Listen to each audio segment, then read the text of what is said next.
So thanks for tuning in to Chompin at the Bit. This is episode 51.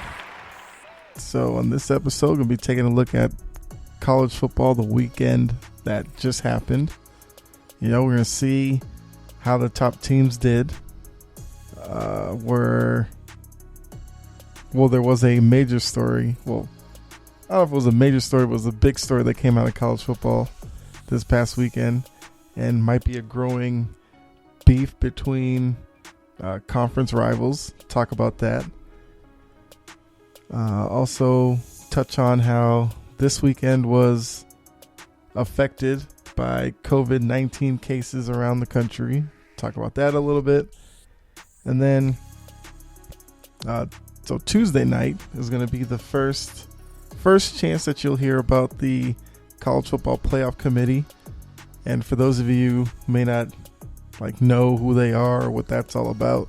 So from here on out, the committee will still do 1 through 25 rankings, but the focus is going to turn to teams 1 through 6, because those will be your New Year's 6 teams. And with that, you get your 4 teams that would be in the playoff, and then kind of your 2 major players just sitting outside. So, like I said, Tuesdays from here on out, you want to definitely pay attention to the top 6, and you would want your school or whatever to be in that 6, preferably in the top 4. But at least if you're in the 6, you're kind of at play if one of the 4 loses or something.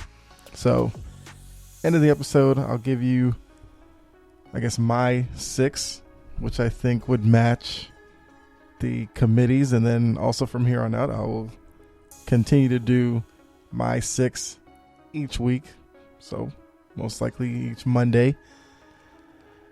And then of course I'll go ahead and set you up for tomorrow's episode at the very end.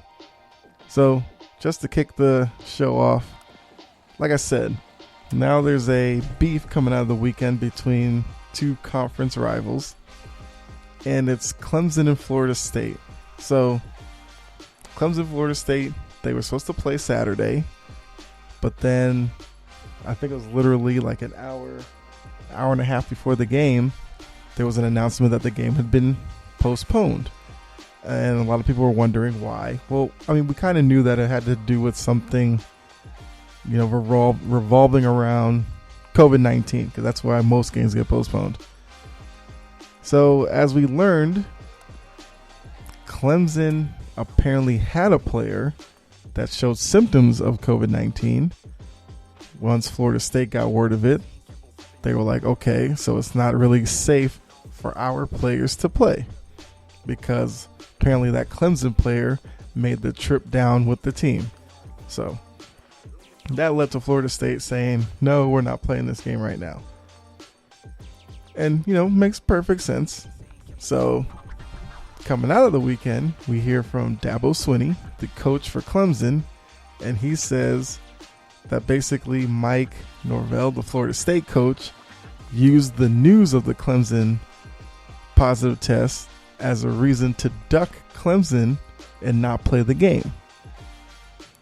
Which, just in that statement alone, if you're looking at it, I don't really understand why Florida State would duck them. Florida State's not a major player at all this year.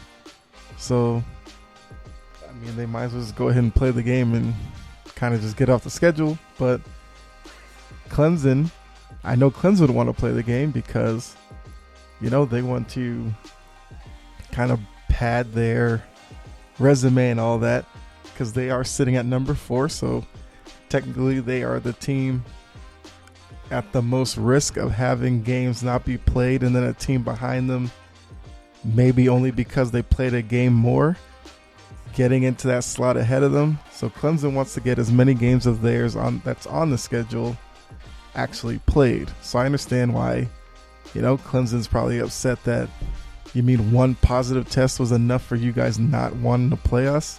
That seems ridiculous. So yeah, there's some back and forth there. It was reported that Clemson even said we can. Well, actually, before I get to that, Clemson did say that they met all the protocols of the ACC and all that. The player, once they were found out to be showing symptoms, was isolated. Even on the trip down, they were supposedly isolated. They said the team, staff, all that were wearing masks, were respecting social distancing and all that. So they didn't see why they couldn't have played the game on Saturday. And so the way that this works is, the two teams get in, they're getting ready and all that. Then the medical team for each school has a meeting like game day to kind of see where each team is at. And that's when the Clemson medical professional told Florida State's guys, yeah, we have a kid, might be positive, showing symptoms. And Florida State's guys, like I said before, said, okay, then we're not playing. So Clemson even offered to retest all their players, coaches, staff, and all that. Florida State said no, not going to do that, because Clemson's hope was, they retest, they get the negatives out there, and then, play the game instead of Saturday. If you want to play it Sunday, play it Monday, fine, we can do that. Florida State said no. Florida State's like, we can play, but we would rather do it December 12th. Clemson hasn't exactly signed on for that, because if they did play on the 12th, that would be a week before the ACC title game. Clemson is, of course, expecting to be in that game, possibly against Notre Dame. Kind of that's where it's looking like. So I'm guessing, well, clearly the week before Clemson would normally be off, and they probably want to take that time, because if they are going to go up against a tough team like Notre Dame, which beat them earlier. Sure, they didn't have Trevor Lawrence, but they would want that extra week to make sure that their team's healthy, fully prepared to go against Notre Dame. Because think about this for Clemson. You play Florida State 12-12. Let's say Trevor Lawrence or Travis Etienne or something like that gets hurt in that game, and then their team is now compromised for the ACC title game against Notre Dame. And, let's say they lose or something. Now, between now and then, injuries are a part of the game anyway, so anything could happen. But I guess I kind of see where Clemson's coming from. But then again, I do think it might be a little unfair of Swinney to kind of put this all on Mike Norvell. Because if you're looking at the Florida State medical personnel team, I kind of see why they made their decision. If the Clemson player who was showing symptoms did travel with the team, they can't be assured that Clemson followed all the protocols and actually had the kid isolated. So for them, they don't know if other players on the team may have been exposed. And if you let the game go ahead, then now you're exposing Florida State people to it. So I think in this case, it's one of those where you can kind of see, you can definitely see where both sides are coming from. And for me, I can't really say that I lean one way or the other. When I first heard the story, I will say that I did think, why postpone it for one test? But that was before I heard that the person who was showing symptoms did travel with the team. So once I heard that, then I understood why Florida State made the decision that they did. So, hopefully Clemson and Florida State can figure this out, play the game. Like I said, Florida State is not really a factor at all, but I'm sure for the Clemson players, they want to play as many games as they can. Especially like a senior or something. They're just holding on. It's already been a weird season. So, yeah, stay tuned on that. Whenever, like I said, Florida State has already thrown out there December 12th. It's now in Clemson's court to see whether they want to play or not. So we'll see. I mean, who knows? It's probably something where, if a couple of teams lose a game or something, maybe Clemson goes, we don't even need the game. Why risk it? But I wouldn't be surprised if it's a game that Clemson feels like they need like another win on their schedule. Then you might hear that the game gets rescheduled for the 12th or something. So like I said, we'll stay tuned to that story. Whenever Clemson decides what they want to do, I'll let you know.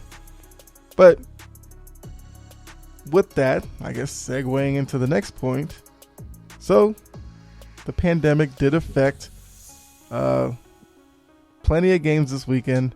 I mean, I kind of touched on just top 25, and 6 teams dealing with ranked teams were postponed. So that's basically a quarter of the rankings were postponed due to COVID-19. As I mentioned, Clemson, the number 4 team, Florida State postponed. You also had number 5, Texas A&M and Ole Miss get postponed. So that's 2 top 5 teams right there. Miami, number 12, Georgia Tech postponed. Number 15, Marshall and Charlotte. Number 22, Texas, Kansas. Number 24, Louisiana, Central Arkansas. So, not really any major games there, because for the most part, with those games, most the ranked teams were the favorite in that. So, in terms of viewing and all that, college football fans didn't really miss any major games out of those 6 teams, but for the schools themselves, we'll have to see. We're dealing with different conferences here.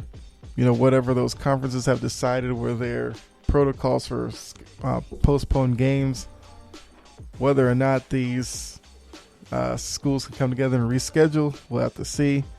And I mean, another aspect of college football, like let me see, like Louisiana and Central Arkansas, those are 2 kind of smaller schools, but for schools like that, 2020, I mean, I don't know if either school allows fans or whatever, but that's revenue, and with college football being most schools' highest revenue, missing a game hurts on the bottom line. So that's probably going to be the force behind these schools trying to get these games back on the schedule. So, like I said before, we'll have to sit and see what comes of that. But, now let's take a look at the games that actually were played. And nothing really too crazy from the top teams. I mean, Alabama, boat race Kentucky. That was expected. It was 63-3. Maybe that wasn't expected that wide of a margin, but it happened. And, I mean, there's not really too much to say about the game. If you, put on the highlights or whatever, you'll see a lot of Alabama highlights, of course, because just taking a dive into the numbers, Alabama, 509 yards of offense. Kentucky, 179. That's all you need to know. Alabama dominated them offensively, 63 points. Dominated them defensively, 3 points.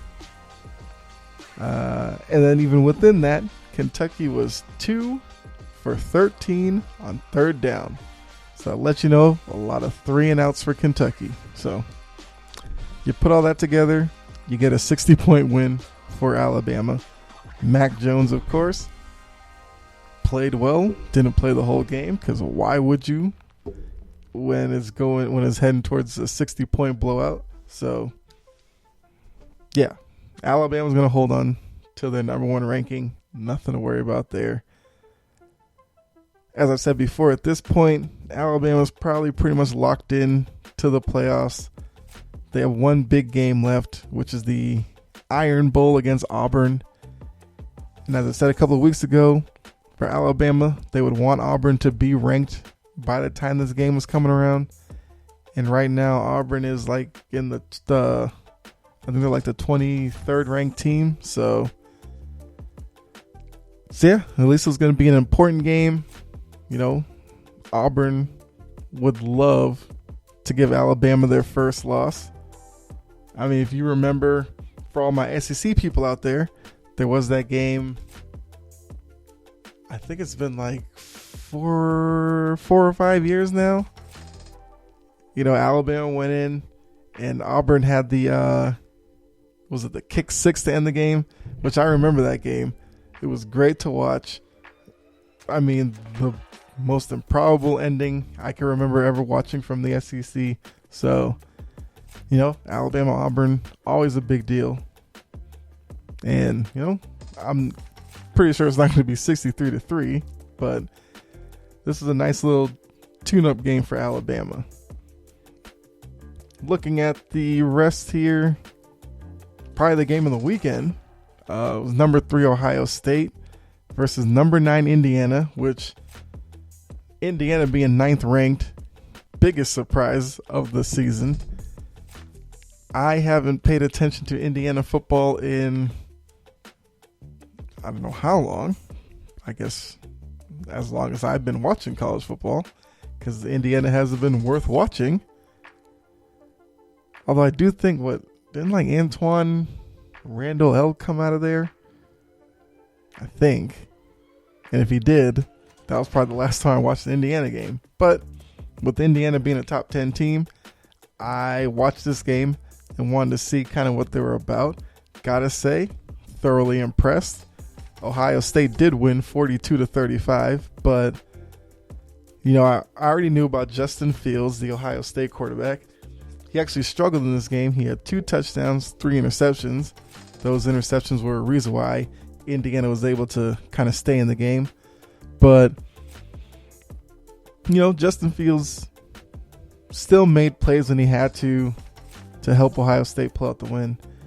But I was really impressed by Michael. It's like, I think he pronounced it Phoenix or something, Junior. I only say that because it's not like Phoenix the city. He doesn't spell it that way, but I believe on the broadcast they kept saying Phoenix. So against Ohio State, which normally has pretty good defenses. I mean, this year they haven't been like past years, but I mean, they did lose a lot of talent on the defense from last year. But Phoenix Jr. was able to throw for 491, 5 touchdowns. And for all of you NFL fans who might understand this, he's a left-handed quarterback. That's like a unicorn in the NFL. There's only... Are there any starting? Oh, yeah. Tua. Well, Tua did get benched, but we'll talk about that in the NFL show. But Tua is the only starting left-handed quarterback to see a guy at Indiana, put up those kind of numbers on Ohio State and Justin Fields, was pretty impressive. He made some great throws. He's also got some mobility to him. So he's kind of a guy I'm going to start watching from now on to see, if he's a guy who can make it in the NFL. Because like I said, he seems like where the quarterback position is going now. I mean, I know Justin Fields is going to be there. He'll probably be the next quarterback taken after Trevor Lawrence next year. Phoenix, I think, is a junior, so he will probably be draft eligible after this season. Whether he goes or not, it's up to him. But he's a guy I could see get drafted. Well, depending on what he does the rest of the season. I mean, this was definitely a, highlight reel type game for him, and could help him land higher than expected. So yeah, very, very tight game. I mean, Indiana's used to this because remember when the Big Ten got started, Indiana did this to Penn State. Played it close, stayed with them. They pulled that game out. They weren't able to do it here, but good showing for Indiana. Next game. Okay, so Florida. Number 6 Florida played Vanderbilt. I mean, there was no... Florida wasn't supposed to have a tough game here. They didn't. They won 38-17.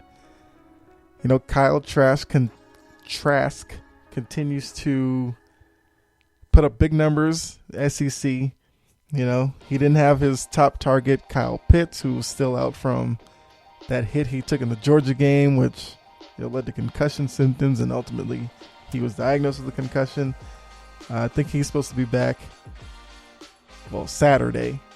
But yeah, I mean, Trask went 26 of 35, 385, 3 touchdowns, and he continues to just shoot up. At least for me, my thoughts of him in terms of the NFL. I will say, coming into the year, the quarterbacks I knew about: Trevor Lawrence, Justin Fields. What was the two main ones? But now Trask is definitely the guy that I'm looking at. As I just said, Phoenix Jr. from Indiana. Be looking at him as well. And I'm kind of selfishly doing it because, once again, just a tiny NFL here. Patriots fan. I know we have Cam Newton, but I have been looking at quarterbacks to see who could possibly fit New England system and all that.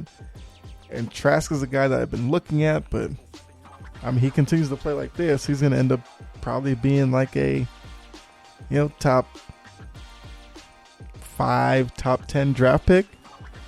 So with each game he goes out there and puts up numbers, gets Florida wins, he's putting more money in his pocket come NFL. So good for him. Going on to next one, number 7, Cincinnati beat UCF 36-33. This is another quarterback who, I've talked about Cincinnati on here. I think Cincinnati is a reason why the playoffs should be expanded past 4. Because I don't think Cincinnati's going to get a fair shake in terms of making it to the playoff this year. But I think if you had a 6-team playoff, Cincinnati would probably still be, they'd probably still be on the outside looking in, but they would probably be like a 6 seed. But if they went to an 8-team playoff, like I think college football should, then I think Cincinnati would be safely within that region. And UCF, it's not the same UCF team that was kind of setting college football on fire the past couple of years, where they have like a couple of years where they only lost like a game. I think they had one season where they went undefeated. Oh yeah, they did go undefeated, because I remember that year. That was the year that they didn't make the college football playoff, but they made their own banner saying that they were national champions or something. Some crazy thing UCF did. But UCF did give Cincinnati a game. I think this is good for Cincinnati because it probably gets them refocused for the rest of their season, because it kind of seemed like Cincinnati was kind of going through the motions against UCF, and UCF came out, kind of punched them in the mouth early. But their quarterback, Desmond Ridder, who's another guy I've been kind of watching these past couple of weeks, he put up good numbers as well. He threw for 388, had 2 touchdowns. He also ran for 57. So he's another guy who's looking like kind of where the NFL is going with the quarterback position. So, I mean, I do think playing at Cincinnati might knock him down a little bit, which I think is why it's keeping Cincinnati where they are in terms of the ranking, because they haven't really played big name schools. And with all the restrictions with travel and all that in 2020 with the whole COVID and all that, Cincinnati didn't really have the opportunity to schedule, like a, I don't know. I was thinking of it this way. If Cincinnati were able to schedule like Ohio State, only because they're within the same state, travel's limited. Sure, they may not win the game, but at least it gives Cincinnati a chance to show what they could do against top teams. And for you guys who are college football fans, you understand there's a lot of bias in terms of comparing teams in college football. Because, yeah, we all know Alabama, Ohio State, Clemson, Florida, Georgia, stuff like that. But your schools like Cincinnati and BYU, or from years ago, Boise State, they never get fair shakes because their schedule is always seen as like second tier compared to the big name schools.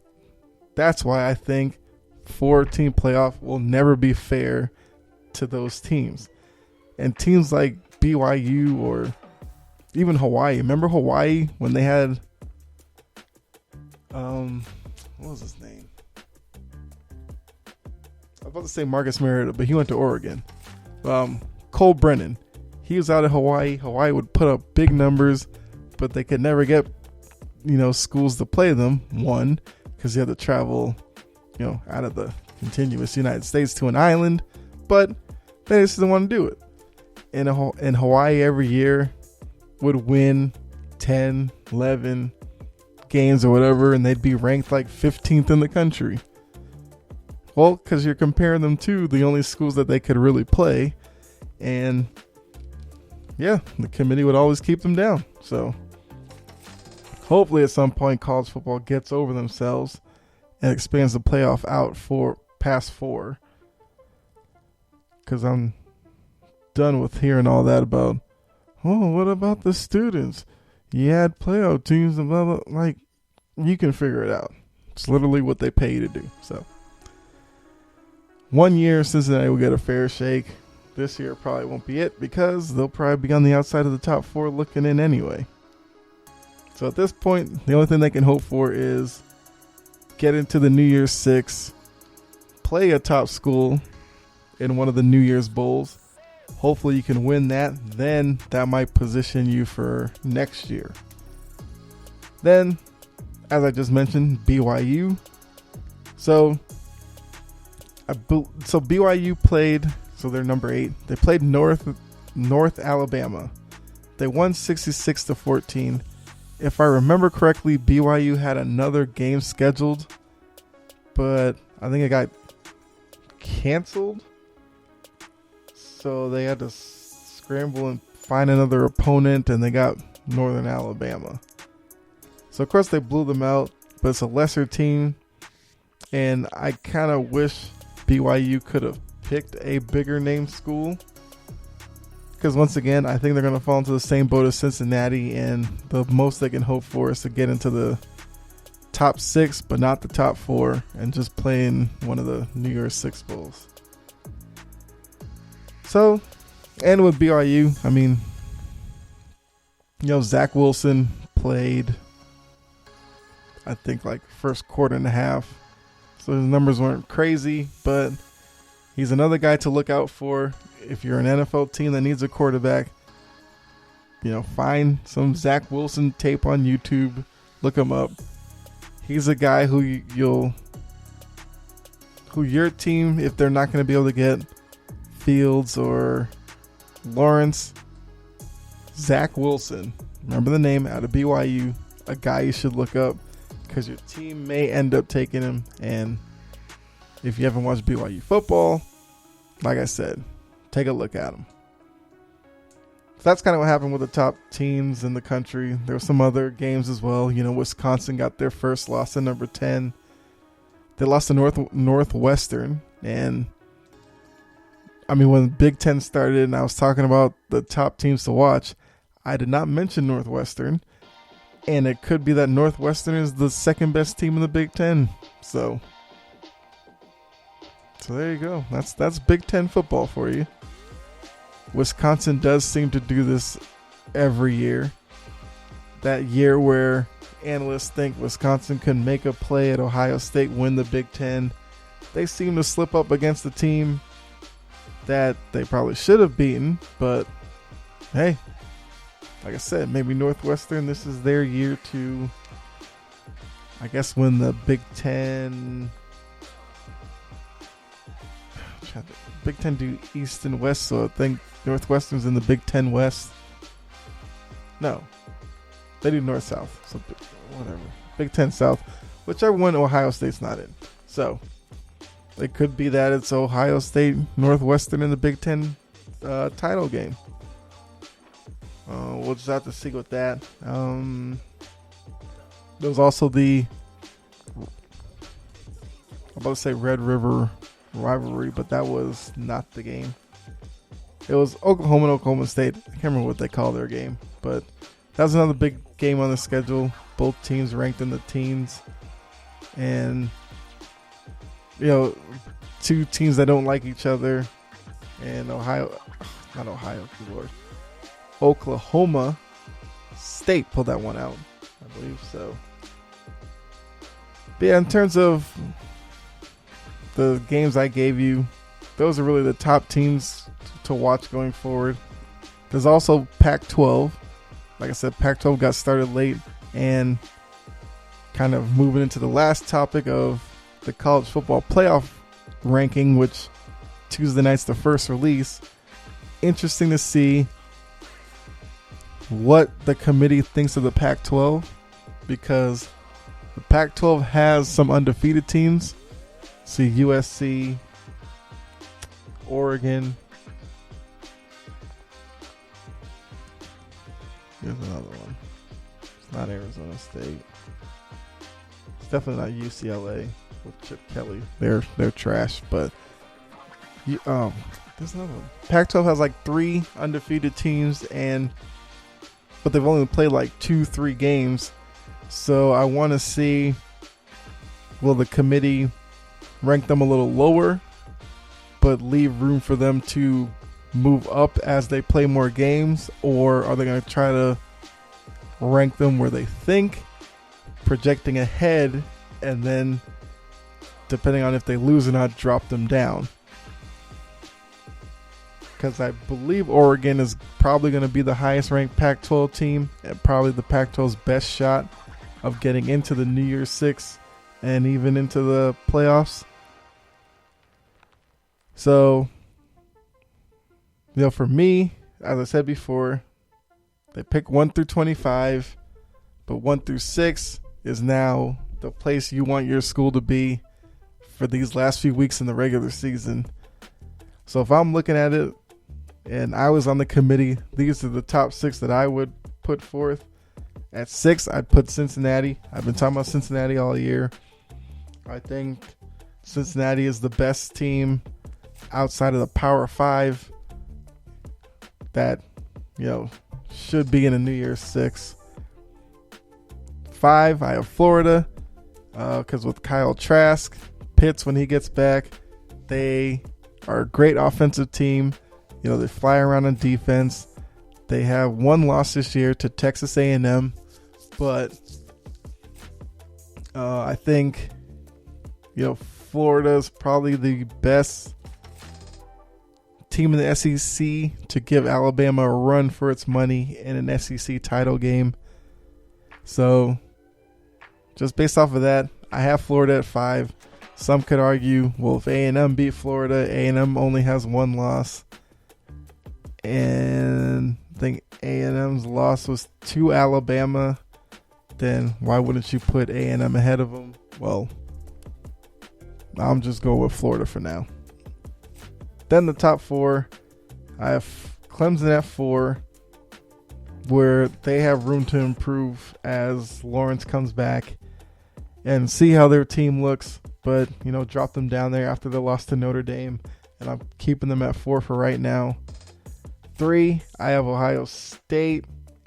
I could have flipped them up to 2, but I let them at 3 for now because, they did struggle a little bit with Indiana, and I kind of want to see if they bounce back from that in their next game, or is this maybe a sign of, them maybe slipping up here late in the season.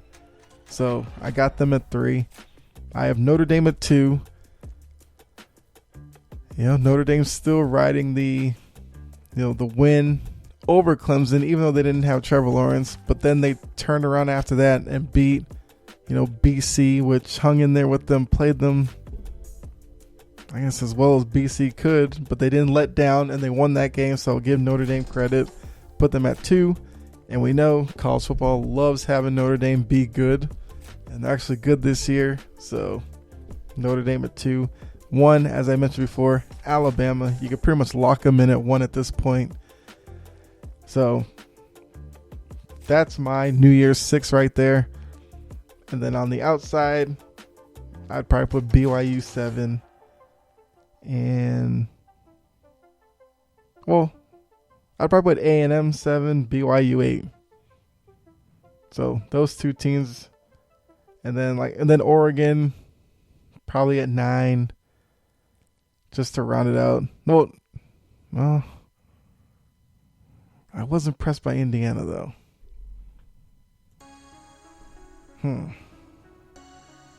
Actually, I might make Indiana number 7. Even though they lost. They did show me a lot there. So I might go, Indy 7, BYU 8, A&M 9, Oregon 10. Just to fill out a top 10. But yeah, so like I said, each Tuesday here on out, pay attention to the college football rankings. They'll give you your 4 playoff teams and then your 2 kind of wild card teams to make up the New Year's 6. Each week I will come on here and give you my 6 before the committee releases theirs. And yeah, so with that, it's a good place to stop with this episode. If you're new, hope you like what you heard. Like the Facebook page, Chompin at the Bit. Follow the show on Twitter at Chompin Podcast. Whichever platform that you are listening to this on, that you go to for your podcast, definitely subscribe to the show there as well. It would help me out a lot. If there is a spot, I believe most of them are, or I don't know if it's just Apple Podcasts where you can leave a review, definitely do that as well. But yeah, get that all out the way. And as I said, tomorrow's episode, I will do my review of Week 11 in the NFL. How that goes. Where look at top stories coming out of the weekend. Take a look at any key injuries. Just go through it all. Give the biggest news stories. Take a look at my picks. Which, spoiler alert, might be kind of a horror show, but you know what? We'll go through it together and see. But yeah, so thanks for tuning in. Be safe out there. God bless. And I will catch you the next episode. All right.